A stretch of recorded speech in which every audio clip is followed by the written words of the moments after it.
On vous a dit que tout était normal. Les hormones, les trompes, l'ovulation, tout est correct. Et pourtant, mois après mois, ça ne marche pas. Si c'est votre situation, cette vidéo est exactement pour vous. Je vais vous expliquer ce que vivent réellement les femmes dans cette situation et pourquoi c'est souvent beaucoup plus difficile qu'on ne le dit. Il y a quelque chose de particulièrement difficile dans l'infertilité inexpliquée. C'est qu'on ne sait pas contre quoi se battre.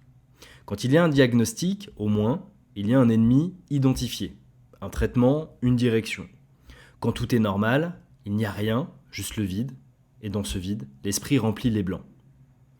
Est-ce que c'est moi? Est-ce que j'ai fait quelque chose de mal? Est-ce que c'est mon corps qui me trahit? Est-ce que c'est dans ma tête? Non. Ce n'est pas dans votre tête, et vous n'avez rien fait de mal.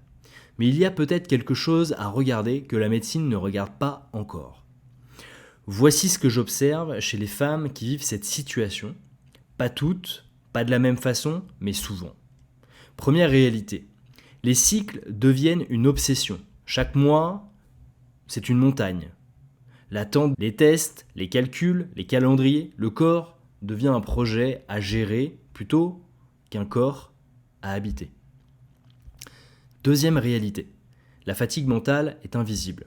Les gens autour de vous voient quelqu'un qui gère, qui continue, qui va bien en apparence, mais intérieurement, vous portez quelque chose d'épuisant, depuis des mois, parfois des années. Troisième réalité, les annonces de grossesse des autres font mal. Ce n'est pas la jalousie, c'est le signal que ça marche pour les autres et pas pour vous.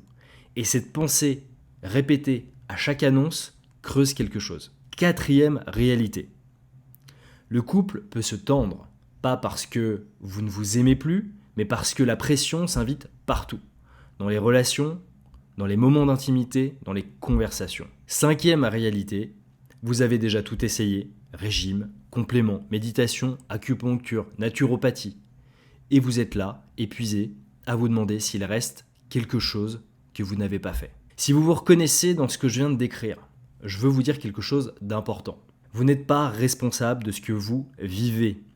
Vous n'avez pas raté quelque chose et ce que vous ressentez est parfaitement compréhensible. Il y a peut-être un angle que vous n'avez pas encore exploré, pas médical, pas nutritionnel, mais lié à votre état intérieur. C'est exactement ce dont on parle et travaille chez Fertily Mind. Si vous voulez comprendre ce qui peut jouer dans votre situation, réservez le bilan offert, le lien est en description.